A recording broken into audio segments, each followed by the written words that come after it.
చిట్టి చిట్టి కాజాల రెసిపీ చూపించబోతున్నానండి.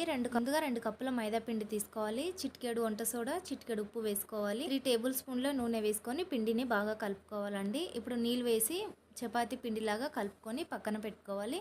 ఇప్పుడు పాకం కోసం 1 కప్పు షుగరు, 1 కప్పు వాటర్ వేసుకొని షుగర్ కరిగిన తర్వాత 2-3 నిమిషాలు పాకాన్ని సిమ్లో మరగనివ్వాలండి. టీ స్పూన్ ఇలాచి పొడి, 1 టీ స్పూన్ నిమ్మరసం వేసుకొని పక్కన పెట్టుకోవాలి. ఇప్పుడు పిండి తీసుకొని చపాతీలు చేసుకోవాలండి. చూడండి, ఇలా చపాతీలు చేసుకోవాలి. ఒక చపాతీ పైన నూనె వేసుకొని రుద్దుకోవాలి. పైన పిండిని స్ప్రింకిల్ చేసుకోవాలండి. టీ జాలితోన స్ప్రింకిల్ చేసుకుంటే బాగా వస్తుంది. ఇలా 3 చపాతీలు వేసుకొని రోల్ చేసుకోవాలి. చూడండి, వీడియోలో చూపిస్తున్న విధంగా ఈ సైజు పెట్టుకొని అన్నీ కట్ చేసుకొని వేలితోనే ఇలా ప్రెస్ చేసుకోవాలి.